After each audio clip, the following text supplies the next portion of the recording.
Hello there. Today we're going to talk about this ink. Now you can't really see which ink it is because all of these Diamine bottles look the same, but it is in fact Diamine Twilight. During my last appearance at the FP Geeks radio, fountain pen radio, I made a short list of inks that I thought would make interesting candidates for the Inkcyclopedia, and Demoskratin, the people rule, and one ink was selected. That was Gerban Lidete. We've done that, and then this one was a runner-up, and it was a runner-up. I think it actually got 1 vote, but the other one only got 5, so it's not that bad. I think this makes for a very nice blue ink. It's a quite dark blue. It's not a very sparkling and intense blue in that regard. It's a bit dark, but it's really nicely shaded, and it's not called Twilight without a reason. It's really, I think, the color of the sky. I just combine words. It's more efficient. It's the color of the sky. Well, anyway, it's the color of the sky during twilight. So it's a pretty dark blue that runs from fairly dark to something that's almost black. But it's not just a dark blue. It's almost grayish in some aspects. So I really like that. I think it's a very fascinating ink. It has pretty good properties, flows well. I got it to feather, but it took me quite a bit of effort. You will see that later on. So yeah, I really like it, and I think you should at least see what this ink is like. So I hope that's going to be interesting. Let's move on to the writing sample, and I hope it's useful. Bye-bye. Okay, so here we go with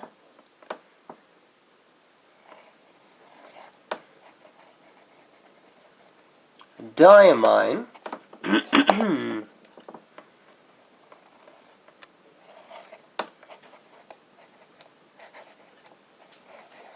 Twilight.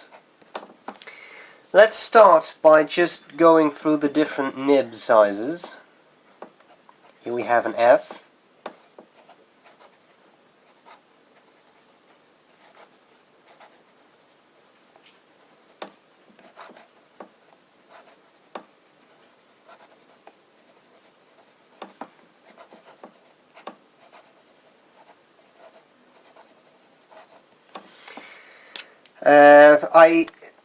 To me, I don't know how well the camera picks it up, but to me this is a fairly light blue that every now and then shades a little bit to some darker blue, but that's pretty much it.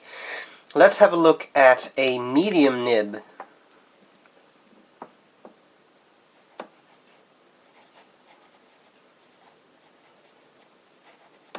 Note how my T's change with the pen.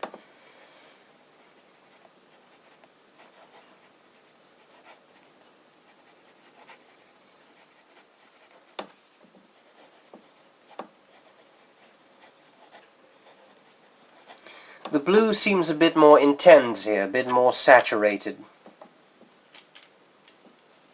Then we have a B nib. Now we get a very dark blue.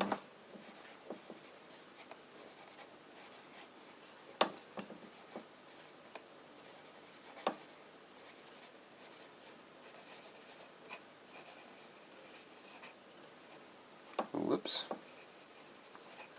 Lazy dog. And finally we have the italic.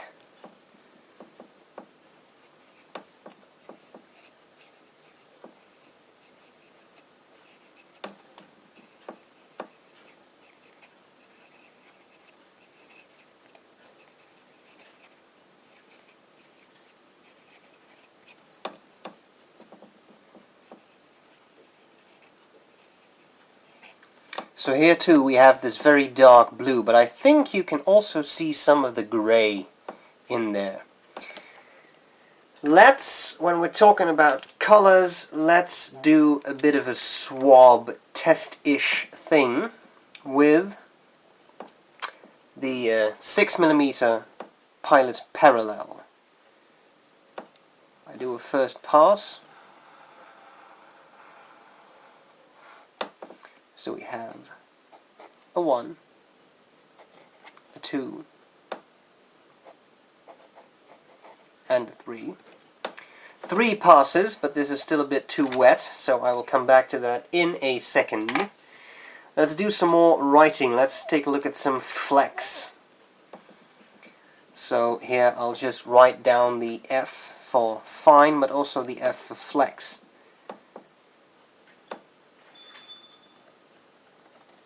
I'm flexing to the max there.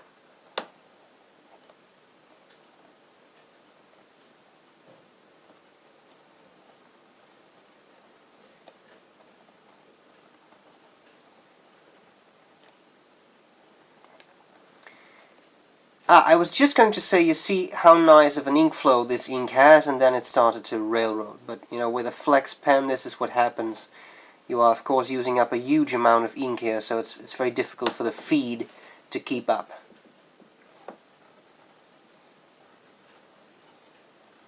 Once upon a midnight dreary, while I pondered weak and weary over many a volume of curious and quaint long-forgotten lore. While I nodded, nearly napping, suddenly there came a tapping, as if someone gently rapping at my chamber door. Well, suddenly I had a bit of the Raven. I don't think I quoted that entirely properly, but sometimes random poetry just pops up in my head. I don't know why. Maybe it had something to do with Twilight.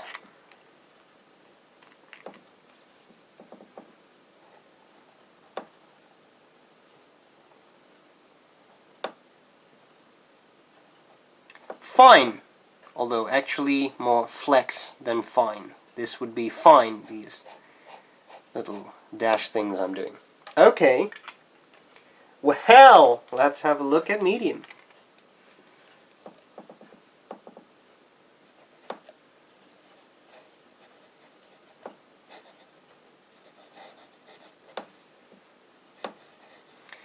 This is a harder nib, and you see that the shading is much less pronounced here.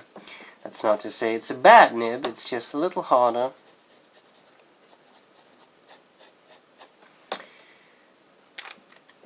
And you see a lot less shading than with the flex nib, right? Because this is really, I think, a really nice shading that goes from very light to much darker and more saturated blue. Well, here we got a bit of shading. You see a bit dark here and some lighter blue there, but still. Now, one of my favorite nibs. This is such an amazing nib. It's the Lamy Safari in Broad. It is amazingly smooth. Right now I feel absolutely no resistance on the paper. It just glides across. An interesting thing I think about this ink is that you don't tend to see a whole lot of feathering. I think it behaves pretty well. Now this is nice paper. We'll do a sample later on with the standard copier paper, and then you'll probably see, I think, a bit more feathering. Okay guys, this is dry. Let's go for our second pass.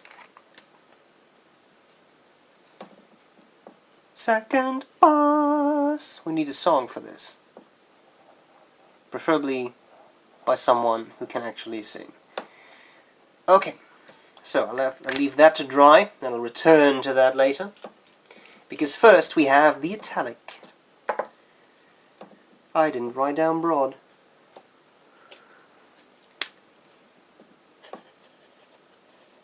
Broad. Okay. Italic. You have to say that in a grave voice because this is a grave nib. What shall I do today? Okay.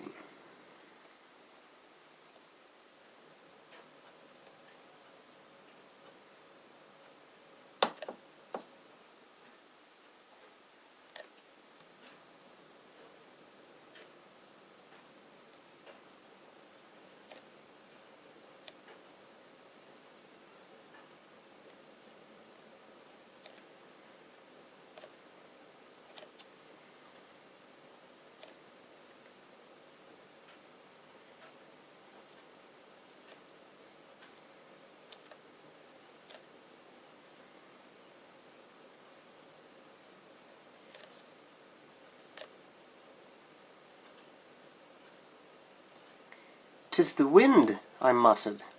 Only that, and nothing more.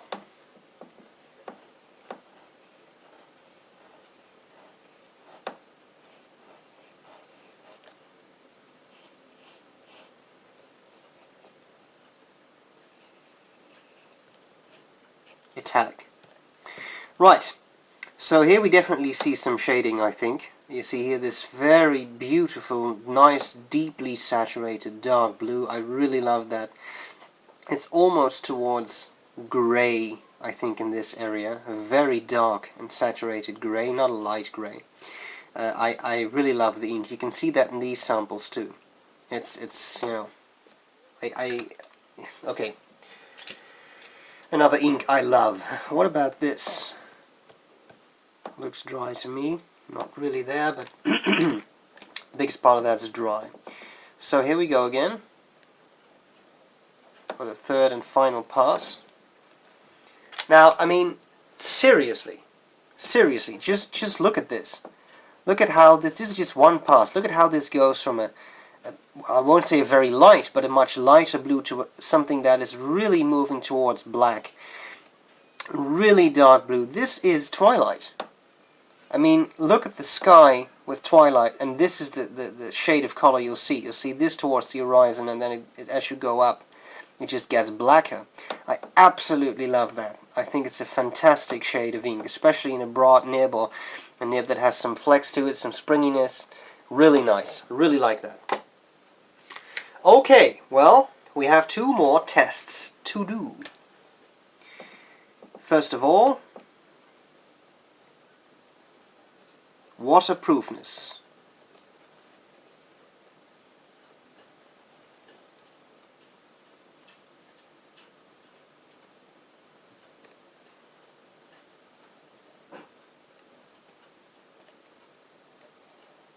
We'll leave that to dry for a short while. And then, of course, there was this one test of someone suggested this twice to, I think, just write something, let it dry, and then pass over it with a wet brush. Now, she was quite adamant about that, and she suggested it on the Inkcyclopedia, and then she suggested it again on YouTube. And of course, she is completely right. After all, the ink... Ooh, I'm gotta be careful there. Right. The Inkcyclopedia is for you, right? So if you want to see something, you've got to tell us. And if we forget, you should tell us again. Now, I cannot guarantee we'll be able to comply with every request. For example, I will not use a 6-inch paintbrush to put the ink on my walls, for example. But, you know, basic requests, I'm sure we can work out somehow. Okay, take a look at this. Take a look at this extreme saturation. Take a look at the darkness. The pictures will show this even better than the video, I'm sure, but still, I think it looks really cool. You see that darkness in this part of the italic nib too, which is great. I love that. I'm just waiting for this stuff to dry, but let's go to a bit of a scorecard. I'll use my medium nib for that.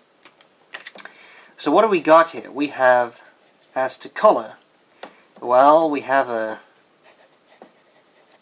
blue-grayish type of thing. When it comes to shading,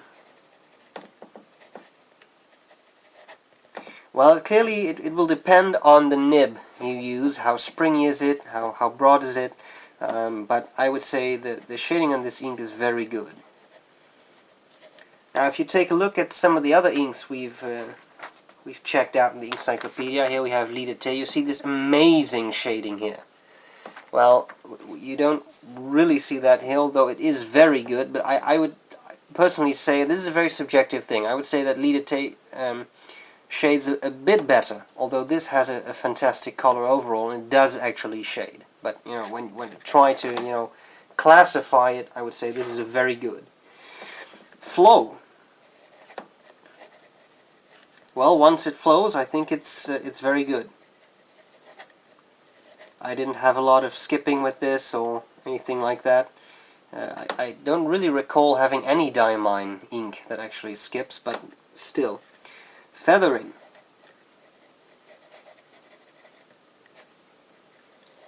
I think that's good. I don't recall seeing a lot of feathering with this unless you put it in a huge nib on cheap paper. But we'll go to cheaper paper in a second. Okay, then we have drying time.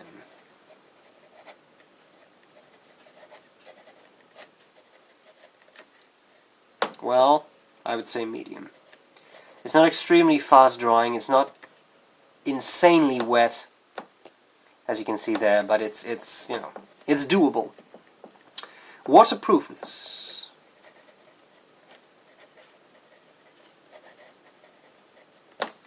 Yeah, well, I have no idea. Let's check it.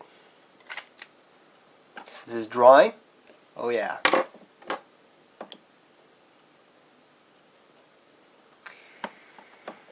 Is this dry? So I'm not sure whether I'm doing what our Journey UK wanted me to do, but here is a brush. I don't know what kind of brush. This is one of the few brushes I own. I don't know whether this is, what do you call that? The hair of a ferret or whatever the hell people use for that.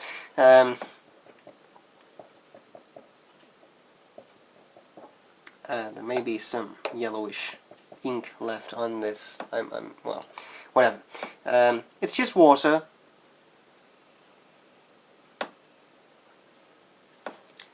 Ooh, I like that. Very artful. Artful. Very artful. Is that actually... Well, never mind. It's artistic. So I guess we should conclude from this that the ink does not really hold up well when you put some water to it. That's also the impression I'm getting here. It's interesting. Let's just try and get rid of some of that water. A bit of tissue.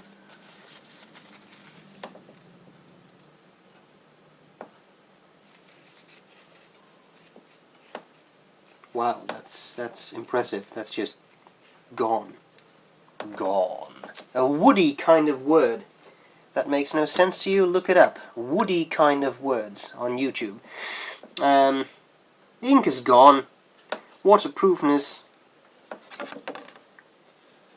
none. Because clearly there is a bit left, but that's not really that impressive. And you see it here too. It just runs like there's no tomorrow. Run, baby, run! Okay. Run! They're shooting at you, come on! Ah. Here we go. I think we need some cheap paper. I'll try to get rid of that. Let's see if we can get this stuff to feather or something. What do we got here? We got some paper. This is cheap copier paper. So let's go with the nibs. Where's my nice plastic thing that I used to put here so that I wipe out the ink? Oh, it's just gone. What's going on? Oh, here we go. Sorry about that, I'm getting old. I start to forget stuff. Alright, a fine nib. The quick brown fox jumps over. The lazy dog. Fine. Okay. Medium.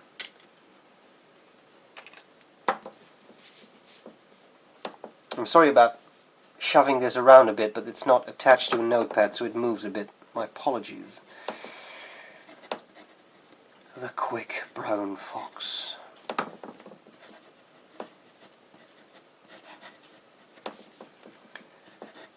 Jumps over. Me sainted father. Sorry, Eric. Had to do this. For Eric. Then we have a broad nib. You know, the fun of the broad nib is that it's broad, you know. The quick brown fox jumps over. the lazy dog, you know. It's not a lot of people who know that, but it does.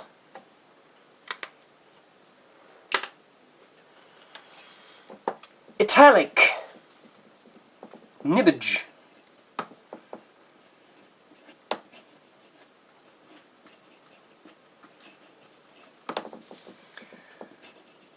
The quick brown fox jumps over the quite lazy dog, you see. You see.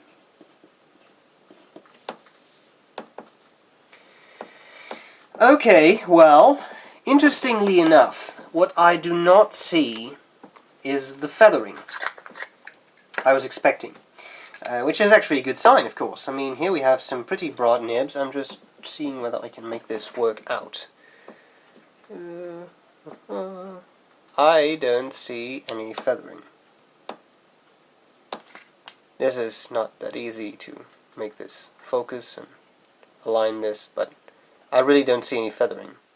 So you just check out the high resolution stills by yourself, and I'm sure you'll find that this is a pretty feather resistant ink, even on this cheap paper. Yeah, so that's pretty cool. Maybe just for fun, let's go for some really broad nibbage. Then I can really show you whether it feathers or not.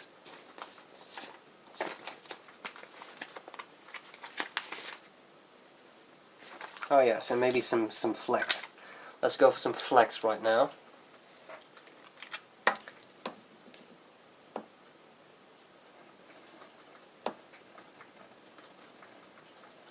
That's right.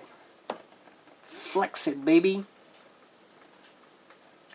No, don't stop. Thank you. Screaming in terror always works. Sometimes. Not always. What you doing here, boy? You will write when I tell you to write. There we go. Now here we got the feathering I was so desperately looking for. So if you put, it now says I don't know what language this is. This is a really big T. You didn't notice that mistake, did you? You see feathering there. Oh yeah, it feathers. It feathers like crazy. But of course, don't forget, this is cheap paper, and I'm putting down a sick amount of ink on this paper. If you take a look at this broad nib, you see that this is not an issue at all. And yes, I did write a bit quickly there, but even when I do this more slowly,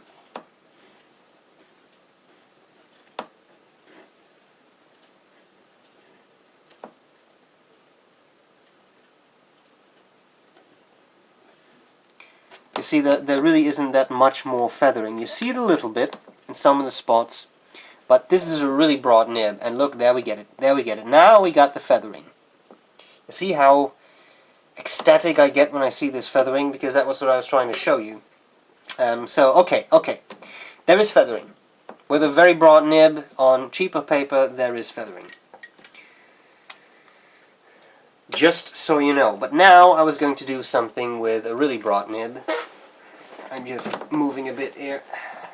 You know, the reason I sometimes make these strange noises is that there is like a tripod lag here in this corner, one in that corner, and I have to move my arms around that. So if I groan or make weird squeaky noises, then you know exactly why that is. Well, here we go. What do we got?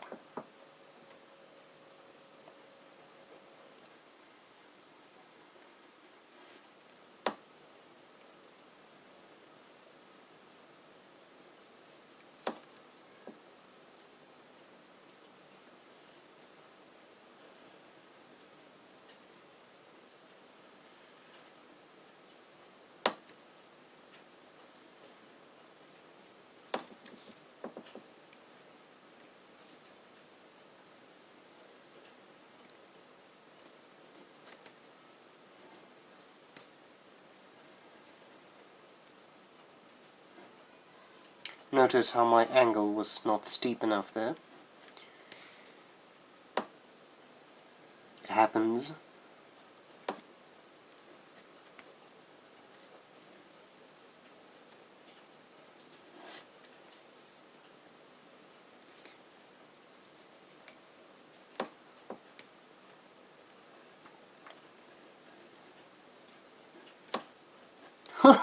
I'm Barney and I'm a geek. But it's really true. There we go, people. And while we're at it, let's do some more of this. I like where this is going.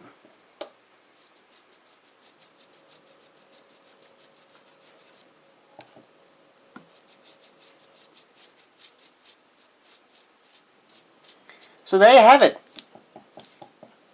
Diamine Twilight Blue, one of my favorite dark blues. I think it's great. I think the shading is fantastic.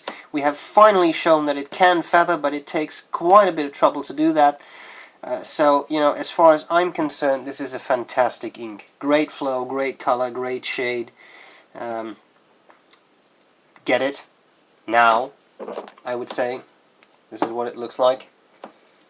You know you need this, so get it. I hope this was useful. Any further comments or requests or stuff or tests you'd like to see us do, you'd like to see us fire a 45 ACP round at the writing just to see how well it holds up, you just let us know. You would like to see us dip this in acetic acid to see whether the ink holds up, or you just let us know. You want to see us use a samurai sword to cut it up. You let us know. I don't think we'll do any of these things, but you can always let us know if you have other requests about stuff you'd like to see. Notice the feathering there, by the way. I just saw that just now. You know, any tests, more water, different types of stuff with things we do stuff with. That's a pretty nice description, I think. Let us know. So, that's it. I hope this was useful, and I'll see you later. Bye-bye.